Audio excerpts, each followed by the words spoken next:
Hello friends, Shashi Agrawal channel के अंदर मैं doctor Shashi Agrawal welcome you. और आज का जो हमारा सब्जेक्ट है that is the entrepreneurship and governance, और जिसके अंदर we are going to revise the short question जो कि यूनिट 1 के साथ रिलेट करते हैं। जो यहाँ पे ये शॉर्ट क्वेश्चन जो है ये प्रीवियस पेपर के अंदर आ चुके हैं, और यहाँ पे आज हम जो रिवाइज करेंगे that is the short question which are very important for the unit 1। और इस तरह से आपके यूनिट 1 के अंदर हर टॉपिक को कवर किया है तो यूनिट 1 की भी तैयारी अच्छे तरीके से हो जाएगी। अगर आपको मेरा ये एफर्ट सही लगता है तो डू लाइक माय वीडियो, इसको शेयर कीजिए, कमेंट कीजिए, लाइक कीजिए और मेरे चैनल शशि अग्रवाल को सब्सक्राइब कीजिए। So this is my app, एडिसम ऐप, जिसको गूगल प्ले स्टोर से डाउनलोड कर सकते हो। ये जो ऐप है commerce, economics and management students को काफी सारा फ्री स्टडी मटेरियल और काफी सारे फ्री मॉक टेस्ट प्रोवाइड करती है, और उसी तरह काफी सारे स्ट्रक्चर कोर्सेज भी प्रोवाइड करती है। एंटरप्रेन्योरशिप एंड गवर्नेंस का कोर्स भी प्रोवाइड करती है। तो सबसे पहले हम देखते हैं एंटरप्रेन्योर कॉम्पिटेंसी, जो कि बड़े क्वेश्चन में आ चुका है और जिसके ऊपर मैं लॉन्ग वीडियो भी डालूंगी ताकि आपका लॉन्ग क्वेश्चन भी तैयार हो जाए। देखो यहाँ पे होता है कि जो एंटरप्रेन्योर है, जो अपना बिजनेस सेट करता है, जो रिस्क लेता है, जो सारी चीजों को ऑर्गेनाइज करता है, तो उसके अंदर किस तरह की स्किल होनी चाहिए, किस तरह का बिहेवियर होना चाहिए, जिसके बेसिस पे वो अपने बिजनेस वेंचर को जो है क्रिएट कर सके, डेवलप कर सके, मैनेज कर सके, ग्रो कर सके। तो इसके अंदर नेचुरली एंटरप्रेन्योर क्या कॉम्पिटेंसी, क्या स्किल्स होने चाहिए जिसके बेसिस पे वो अपने बिजनेस को सेटअप कर सके, उसको रन कर सके, उसको मैनेज कर सके, उसको ग्रो कर सके। और उसी तरीके होता है कि जब हम बिजनेस को सेटअप करते हैं तो भी रिस्क जुड़ा होता है, जब हम उसको रन करते हैं तो भी उसके साथ रिस्क जुड़ा होता है। तो डेफिनेटली जो एंटरप्रेन्योर है वो उस रिस्क को भी हैंडल करता है, रिस्क को भी मैनेज करता है।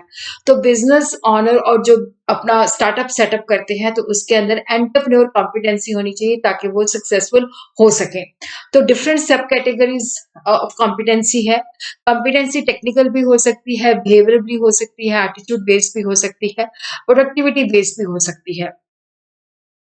तो यहाँ पे हम देखते हैं कि जो एक एंटरप्रेन्योर है जब वो बिजनेस सेटअप करता है तो देखो उसके अंदर एक्साइटमेंट होती है, वो एक रिस्क टेकर होता है, वो एक क्रिएटिविटी और इनोवेटर होता है।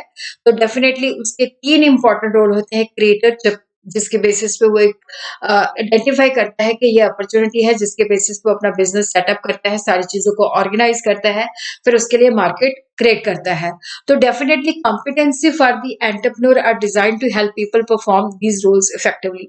तो एंटरप्रेन्योर जो है उसके अंदर एक लीडरशिप स्किल होनी चाहिए, एबिलिटी टू जज होना चाहिए, पेशेंस होनी चाहिए। तो एंटरप्रेन्योर कॉम्पिटेंसी डेफिनेटली जिस चीज का वो बिजनेस सेटअप करने जा रहा है उस चीज की उसको नॉलेज होनी चाहिए, लोगों से उसको काम लेना आना चाहिए। तो अब हम देखते हैं कि what is the concept of the entrepreneurship. देखो एंटरप्रेन्योरशिप और एंटरप्रेन्योर में डिफरेंस होता है। एंटरप्रेन्योर जो है दैट इज ए पर्सन जो कि रिस्क लेता है, जो बिजनेस को सेटअप करता है। तो एंटरप्रेन्योरशिप जो है प्रोसेस है जिसके द्वारा एक एंटरप्रेन्योर जो है अपना एंटरप्राइज जो है सेटअप करता है। तो entrepreneurship refer to the process of action and entrepreneur undertake to establish his enterprise. तो देखो एंटरप्रेन्योरशिप एक प्रोसेस, एक प्रक्रिया है जिसके द्वारा एंटरप्रेन्योर जो है अपना बिजनेस सेटअप करता है। तो उसके अंदर वो बहुत सारे एक्शन लेता है जिससे वो एंटरप्रेन्योर जो है अपने बिजनेस का जो उसने डिसीजन लिया होता है उसको बूस्ट करते हैं। एंटरप्रेन्योरशिप जो है क्रिएटिव एक्टिविटी है, ये इनोवेशन फंक्शन है, क्योंकि इसके द्वारा जो एंटरप्रेन्योर होता है जो भी वो आइडेंटिफाई करता है अपॉर्चुनिटी, उसको एनालाइज करता है, जिसके बेसिस पे वो डिसीजन लेता है कि उसने एक यूनिट एस्टैब्लिश करना है, तो जिसके द्वारा वो एक यूनिट जो है सेटअप करता है जो लोगों की प्रॉब्लम को सॉर्ट आउट करती है। तो एंटरप्रेन्योरशिप जो है that is the ability and the quality of entrepreneur to identify an investment opportunity, जहां पे वो देखता है कि यहाँ पे लोगों की ये रिक्वायरमेंट है, इसके ऊपर पहले बिजनेस सेटअप नहीं हुआ, तो वो चीजों को ऑर्गेनाइज करता है, उसके अंदर क्रिएटिविटी जो है उसके अंदर ऐड करता है ताकि वो लोगों को प्रोडक्ट और सर्विस जो है प्रोवाइड कर सके। एंटरप्रेन्योरशिप के अंदर जैसे मैंने आपको बताया इट्स ए प्रोसेस, एंटरप्रेन्योर है, एंटरप्रेन्योर एंड प्लस ऑर्गेनाइजेशन। तो एंटरप्रेन्योरशिप जो है that is the ability to identify an investment opportunity, to organize an enterprise in order to contribute for real economic growth. क्योंकि जब वो बिजनेस सेटअप करता है तो that is the capital formation, जिसमें लोगों को एम्प्लॉयमेंट होती है, तो इकोनॉमिक ग्रोथ पॉसिबल होती है। और यहाँ पे जब हम एंटरप्रेन्योरशिप की बात करते हैं तो एक creative and innovative response to the environment, कि जब एनवायरनमेंट के अंदर लगता है कि this is the viable opportunity, तो वहां पे वो क्रिएटिविटी और इनोवेशन से क्या है कि वो जो एंटरप्रेन्योरशिप है जिससे ऑर्गेनाइजेशन सेटअप होती है, लोगों की रिक्वायरमेंट को पूरा किया जाता है। तो एंटरप्रेन्योरशिप जो है that is the ability to recognize, initiate, exploit and economic opportunity. देखो यहाँ पे मैंने आपको बताया कि जनरली एंटरप्रेन्योरशिप और एंटरप्रेन्योर को सेम यूज किया जाता है, बट ये सेम कॉइन की टू साइड्स हैं, बट कंसेप्चुअली डिफरेंट है। एंटरप्रेन्योर जो है बिजनेस लीडर है, जो कि जब बिजनेस को रन करता है तो एंटरप्रेन्योर फंक्शन परफॉर्म करता है। देखो एंटरप्रेन्योर एक व्यक्ति है जो आइडेंटिफाई करता है कि इस चीज की रिक्वायरमेंट है, जिसके बेसिस पे वो प्रॉफिट कमाना चाहता है, एक नई कंपनी सेटअप करता है, रिस्क लेता है। तो एंटरप्रेन्योर को अकॉर्डिंग टू जेबी से we could say it's his important agent of production, जो सारी चीजों को ऑर्गेनाइज करता है और बिजनेस सेटअप करता है। तो what is the difference between the entrepreneur and entrepreneurship? देखो एंटरप्रेन्योर एक व्यक्ति है, एंटरप्रेन्योरशिप एक प्रक्रिया है। एंटरप्रेन्योर ऑर्गेनाइज है, जो सारी चीजों को ऑर्गेनाइज करता है। तो यहाँ पे एंटरप्रेन्योरशिप के द्वारा एक ऑर्गेनाइजेशन सेटअप होती है, जो कि ऑर्गेनाइज फॉर्म ऑफ इनिशिएटिव होती है। एंटरप्रेन्योर जो है रिस्क टेकर है। तो देखो यहाँ पे एंटरप्रेन्योरशिप के अंदर जब हम बिजनेस को सेट करते हैं, तो बिजनेस के अंदर जो भी चीजें हम मैन्युफैक्चर करते हैं वो रिस्क टेकिंग एक्टिविटी है। एंटरप्रेन्योर इनोवेटर है, जो कि लोगों की प्रॉब्लम्स को आइडेंटिफाई करता है। और इनोवेशन, एंटरप्रेन्योरशिप जो है that is the process of innovation, जिसके द्वारा हम चीजों को मैन्युफैक्चर करते हैं। एंटरप्रेन्योर जो है गुड प्लानर है। एंटरप्रेन्योरशिप जो है that is the crux of the leadership. Entrepreneur जो कि डिसीजन लेता है। एंटरप्रेन्योरशिप जो है डिसीजन मेकिंग एक्टिविटी है। एंटरप्रेन्योर जो कि फ्यूचर को विजुलाइज करता है, ये एक अच्छे तरीके से बिजनेस को रन करता है। एंटरप्रेन्योरशिप एक एडमिनिस्ट्रेशन प्रोसेस है, जिसके द्वारा बिजनेस को सेट किया जाता है, मैनेज किया जाता है। और एंटरप्रेन्योर जो है एडमिनिस्ट्रेटर है। एंटरप्रेन्योरशिप जो है जो कि एक इनिशिएटिव लिया जाता है, जिसके अंदर चीजों को ऑर्गेनाइज करके बिजनेस को शेप दी जाती है। और ये भी क्वेश्चन वेरी इंपॉर्टेंट है, एंटरप्रेन्योरशिप एंड मैनेजर। देखो जो एंटरप्रेन्योरशिप है वो बिजनेस का ऑनर होता है, जो कि रिस्क लेता है, जो बिजनेस को सेटअप करता है, सेल्फ एम्प्लॉयड होता है। मैनेजर जो होता है जस्ट एन एम्प्लॉय होता है। एंटरप्रेन्योर का जो मेन मोटिव होता है कि मैंने एक वेंचर को सेटअप करना है। मैनेजर जो होता है एम्प्लॉयज होता है, वो अपनी जो है सैलरी लेता है ऑर्गेनाइजेशन से, उसके बदले अपनी सर्विसेज प्रोवाइड करता है। एंटरप्रेन्योर सारा रिस्क और अनसर्टेनिटी बेयर करता है। मैनेजर को जो काम कहा जाता है वो उसी बाउंड्री के अंदर ही काम करता है। एंटरप्रेन्योर का जो रिवॉर्ड होता है that is the profit. Manager का जो रिवॉर्ड होता है that is the salary. Entrepreneur जो है जितने भी सारे डिसीजन ऑर्गेनाइजेशन के साथ जुड़े होते हैं, पॉलिसीज होते हैं, वो फॉर्मुलेट करता है।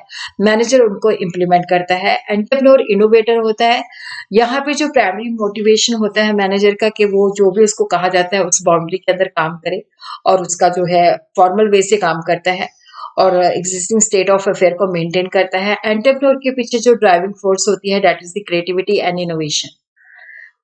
Core element of the entrepreneurship are creativity and innovation, जिसके अंदर देखो वो न्यू अपॉर्चुनिटीज को आइडेंटिफाई करते हैं कि इन चीजों की रिक्वायरमेंट है, उनके अंदर वहां पे वो क्रिएटिविटी और इनोवेशन के साथ उस अपॉर्चुनिटी को जो है बिजनेस के फॉर्म में ट्रांसलेट करते हैं।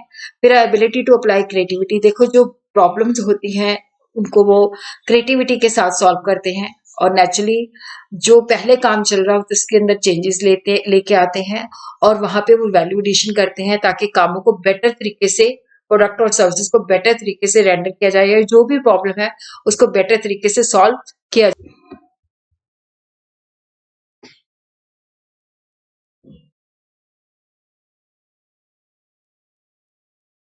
सो what are the trades of an entrepreneur, what are the qualities? Initiative, देखो इनिशिएटिव लेता है, वो हमेशा इंफॉर्मेशन सर्च करता रहता है, अपॉर्चुनिटीज को देखता रहता है और लगातार एफर्ट्स करता रहता है, और हमेशा क्वालिटी कॉन्शियस होता है, डेडिकेटेड होता है, उसके अंदर लीडरशिप क्वालिटीज होती हैं, और वो हर काम को जो है अफर्मेटिव वे से करता है। उसको अपनी कैपेबिलिटी और कॉम्पिटेंसी पे विश्वास होता है, वो लोगों को जज कर सकता है, उसको अपने काम की पूरी नॉलेज होती है, उसको पता होता है कि किस तरह से लोगों को काम लेना है, वो लोगों को कन्विंस करवा सकता है।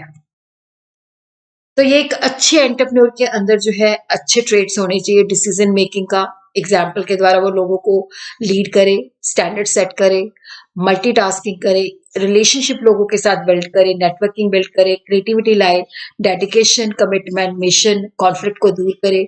जो एम्प्लॉय काम करते हैं तो उनको अप्रिशिएट करे, उसकी इंटीग्रिटी, उसकी ऑनेस्टी पे लोगों को विश्वास होना चाहिए। वो दूसरों पे ट्रस्ट करे, दूसरे उस पे ट्रस्ट करे, उसके अंदर पैशन होनी चाहिए। वो ड्रीम लेने का सपना मतलब डेयर करता है, उसके अंदर प्रेजेंस ऑफ माइंड अलर्ट बहुत होता है, एनर्जी लेवल बहुत होता है, कॉम्पिटेंसी एंड कैपेबिलिटी बहुत है, और वो हर काम में इन्वॉल्वमेंट के साथ काम करता है। उसके बाद है अपॉर्चुनिटी एनालिसिस। देखो, अपॉर्चुनिटी जो है एनवायरनमेंट में एग्जिस्ट करती है, तो वो तो देखने वाले की नजर में होता है कि ये अपॉर्चुनिटी है या नहीं है।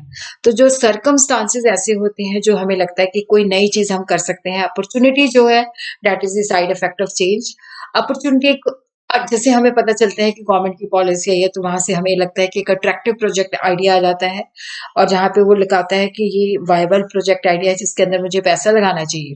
तो एंटरप्रेन्योर अपॉर्चुनिटी एक सिचुएशन है जहां पे एंटरप्रेन्योर जो है एक्शन लेता है, बिजनेस सेटअप करता है और प्रॉफिट कमाने की सोचता है। अपॉर्चुनिटी को हम डिफाइन कर सकते हैं chance to meet a market need, जहां पे हमें लगता है कि मार्केट के अंदर ये रिक्वायरमेंट है जिसे हमें पूरा करना चाहिए, तो वहां पे वो रिसोर्सेज को जो है कंबाइन करता है, क्रिएटिविटी ऐड करता है और सुपीरियर वैल्यू जो है प्रोवाइड करता है। एनालिसिस का मतलब होता है जिसके द्वारा हम अपॉर्चुनिटी को आइडेंटिफाई करते हैं, जिसके द्वारा हम अपॉर्चुनिटी को आइडेंटिफाई करते हैं। यहाँ पे हम एनवायरनमेंट को स्कैन करते हैं, डाटा कलेक्ट करते हैं, फिर उसके बाद देखते हैं कि कौन सी वायबल अपॉर्चुनिटी हमारे पास एग्जिस्ट करती है। तो यहाँ पे हमें लगता है कि सोसाइटी के अंदर कोई ऑलरेडी प्रॉब्लम है जो एग्जिस्ट करती है, जिसका हम क्रिएटिव सोल्यूशन निकालते हैं, और जिससे हमें लगता है कि ये जो सोल्यूशन निकालना है जिसके बेसिस पे हम अपना बिजनेस सेटअप कर सकते हैं, एक एंटरप्रेन्योर अपॉर्चुनिटी एग्जिस्ट करती है। एंटरप्रेन्योर स्किल देखो, जो एंटरप्रेन्योर होता है रिस्क टेकर होता है, जिसके अंदर वो विजुलाइज करता है, प्लानिंग करता है, बिजनेस को सेटअप करता है, और उसी तरह उसके साथ ये भी स्किल रिक्वायर्ड होती है कि वो डिफरेंट सिचुएशंस को किस तरह से डिफ्यूज करता है, डील करता है, किस तरह से ऑर्गेनाइजेशन को मैनेज करता है, किस तरह से लोगों के साथ सोशल रिलेशन बिल्ड करता है, किस तरह से वो ऑर्गेनाइजेशन को एक इकोनॉमिक एक्टिविटी होती है जिसको वो मैनेज करता है, और एक इकोनॉमी के अंदर भी जो है वो जो है इकोनॉमिक ग्रोथ लेके आता है। एक्सटर्नल इन्वायरमेंट एनालिसिस का मतलब होता है कि देखो, जो एंटरप्रेन्योर अपॉर्चुनिटी है वो हमारे एक्सटर्नल इन्वायरमेंट में एग्जिस्ट करती हैं।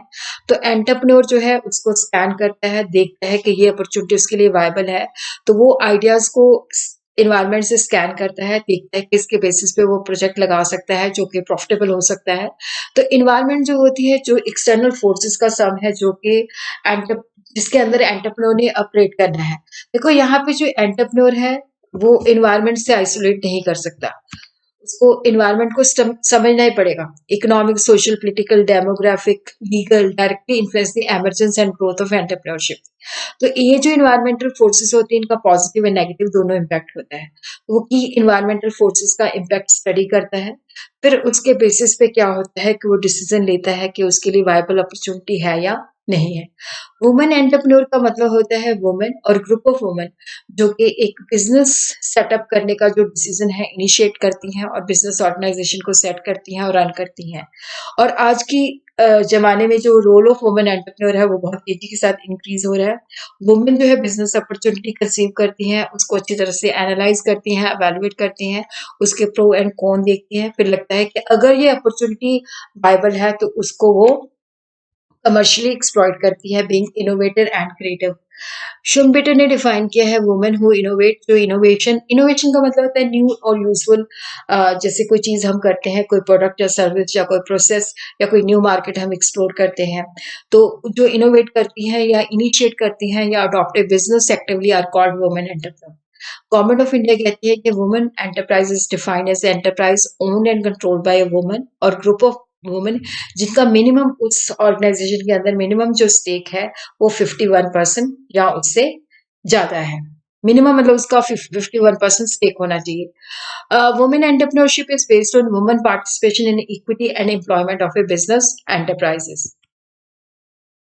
Women entrepreneur are those women who perform all the function जो एक बिजनेस को सेटअप और रन करने में होता है। वो सारा कुछ वही हैंडल करती है, बिजनेस आइडिया जनरेट करती हैं, बिजनेस सेटअप करती हैं, उनको रन करती हैं, सारी चीजों को ऑर्गेनाइज करती हैं, और जितना भी रिस्क होता है उसको भी वो जितनी भी अनसर्टेनिटी उसके साथ होती है उसको हैंडल करती हैं। वुमेन एंटरप्रेन्योर की देखो सबसे बड़ी प्रॉब्लम होती है फाइनेंस इसलिए अवेलेबल नहीं होता, मार्केटिंग में प्रॉब्लम आती है, रॉ मटेरियल की शॉर्टेज होती है, कंपटीशन बहुत ज़्यादा स्टिफ होता है और कई बार उनके पास लिमिटेड मैनेजरियल एबिलिटी होती है, हाई कॉस्ट ऑफ प्रोडक्शन है और कई बार सही तरीके से एंटरप्रेन्योर एप्टीट्यूड भी नहीं होता और लो रिस्क टेकिंग कैपेबिलिटी होती है और लोगों का सोशल टैबू भी होता है, वुमेन होगी तो बिजनेस रन करेगी और कई बार वुमेन प्रॉपरली क्वालिफाइड भी नहीं होती, प्रॉपरली उनको ट्रेनिंग भी नहीं होती और जब हम बिजनेस सेटअप करते हैं तो बहुत सारी लीगल फॉर्मेलिटीज भी होती हैं, तो ट्रैवलिंग होती है, ये बहुत सारी ट्रैवलिंग इन्वॉल्व है जिससे क्या होता है कि वुमेन को बिजनेस सेटअप करने प्रॉब्लम आती है। एंटरप्रेन्योर डेवलपमेंट प्रोग्राम जो है जिसके अंदर हम एंटरप्रेन्योर बिहेवियर को स्टडी करते हैं, बिजनेस को किस तरह से सेटअप किया जाता है, बिजनेस को किस तरह से डेवलप किया जाता है। तो देखो एंटरप्रेन्योरशिप डेवलपमेंट के अंदर एक प्रक्रिया है जिसके द्वारा लोगों की जो एंटरप्रेन्योरशिप स्किल है उसको एनहांस किया जाता है, उनको फॉर्मल वे से जो है स्ट्रक्चर वे से ट्रेनिंग दी जाती है। तो यहाँ पे होता है कि एंटरप्रेन्योरशिप का बेस हमने बढ़ाना है ताकि न्यू वेंचर जो है सेटअप कर सके, क्योंकि जो और इंडस्ट्री इकोनॉमी है वो तभी ग्रो कर सकती है जब ज्यादा से ज्यादा एंटरप्रेन्योर जो है आते हैं और यूनिट सेटअप करते हैं। तो एंटरप्रेन्योरशिप डेवलपमेंट एक कंटिन्यूस प्रोसेस है जिसके द्वारा एंटरप्रेन्योर को मोटिवेट किया जाता है, सिस्टमैटिक और ऑर्गेनाइज वे से डेवलप किया जाता है। तो यहाँ पे एक व्यक्ति को जो है पूरी इंफॉर्मेशन और नॉलेज दी जाती है जिसके बेसिस पे वो बिजनेस को सेटअप कर सके, अपॉर्चुनिटी को आइडेंटिफाई कर सके और बिजनेस को रन कर सके और उसको पूरा जो है सपोर्ट दी जाती है और उस तरह उसकी कॉम्पिटेंसी डेवलप की जाती है, किस तरह से वो अपने बिजनेस को इम्प्रूव कर सकता है। इसकी जो डेफिनेशन है, is an attempt to develop a person as entrepreneur through structure training. Structure training के द्वारा व्यक्ति को एंटरप्रेन्योर के रूप में डेवलप किया जाता है। मेन पर्पस जो होता है एंटरप्रेन्योरशिप बेस को इंक्रीज करना है, मोटिवेशन देना है, उसकी स्किल को इन्हांस करना है। मतलब जो लोग लेस प्रिविलेज होते हैं उनके अंदर मोटिवेशन स्किल जो है डेवलप करनी है। उसी तरह एंटरप्रेन्योर जो है इसका भी एंटरप्रेन्योर और एंटरप्रेन्योर में डिफरेंस बहुत इंपॉर्टेंट है जो मैं अगली वीडियो के अंदर डालूंगी। देखो एंटरप्रेन्योर जो है वो क्या होता है, वो व्यक्ति होता है जो ऑर्गेनाइजेशन में काम करता है, ऑर्गेनाइजेशन अंदर रह के वो न्यू आइडियाज जो है उसको इनोवेट करता है। एम्प्लॉय इनिशिएटिव होता है ताकि वो बिना उसको कहा नहीं जाता बट वो कुछ नया करने की सोचता है, वो ऑर्गेनाइजेशन के अंदर ही काम करता है। इनसाइड एंटरप्रेन्योर होता है जो अपनी स्किल को यूज करता है और यहाँ पे जो बेसिकली क्या होता है कि जो रिस्क होता है वो बिजनेस ऑनर का होता है। तो ये एम्प्लॉयज होते हैं जिनको एक स्पेशल आइडिया या प्रोजेक्ट के ऊपर काम करने को कहा जाता है, तो वहां पे ये अपनी इनोवेशन लगाते हैं। It is the process of entrepreneurship. Corporate manager employees are given liberty to generate new ideas which may be fruitful.